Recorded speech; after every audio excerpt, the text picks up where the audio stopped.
So I want to do a quick look at the cameras that I've been testing out. This one is the rear view mirror camera.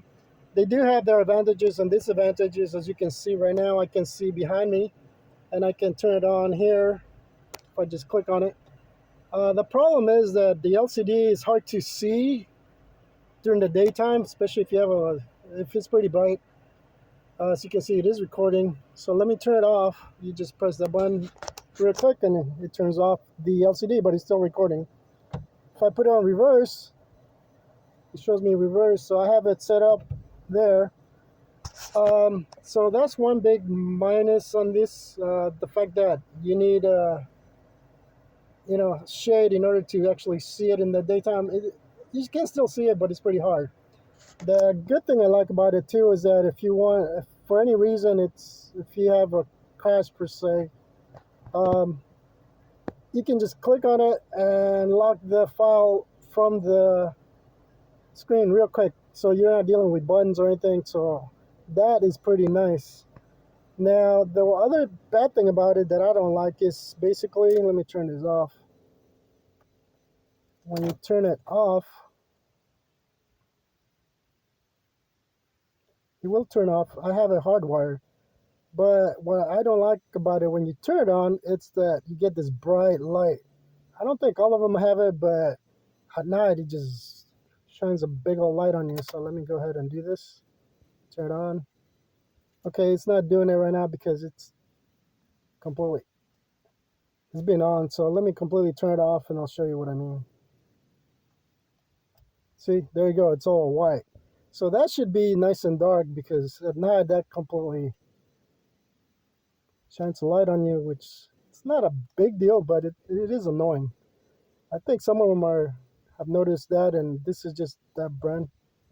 So as far as the camera, the rear camera works pretty well, as you can see right there. The other thing I wish this one had was the Wi-Fi on it, because then I can just go ahead and watch the videos on the phone without having to get the card and put it on the computer. And over time, it does fill up, so you have to empty it. So that's just a quick look at the rear view mirror cameras.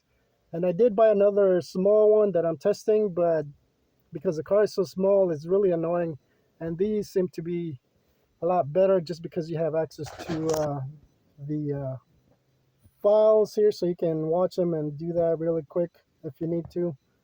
I am testing the other one because this cables, the hardwire cables, the wires are really thin, and I think that's giving me a problem on the other car because it's overheating. So you definitely need something that's the wires need to be thicker on the other end, but just something I noticed, and so I wanted to do a quick video on that. And on this rear view mirror versus the regular cameras that you put on either behind the mirror or on the sides or wherever, they do have a 3 and a 4 camera versions. The 4 camera, I don't think it's Wi-Fi, or I forget what different was. But now they have a 3 camera where the camera is not on here. You put it on the windshield, and then you can put the other rear one, and then there's another one that you can put on your mirrors, or over here if you want the inside, for example.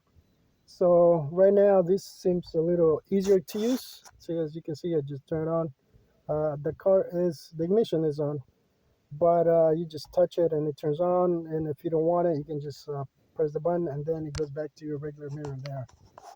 So I hope that helps too, because I'm not going to go into too much into depth in that, because that's basically what you want to look at. Those features, the ease of use, and also the fact that if you have Wi-Fi, you can connect your phone and do it a little quicker instead of having to take the cord out.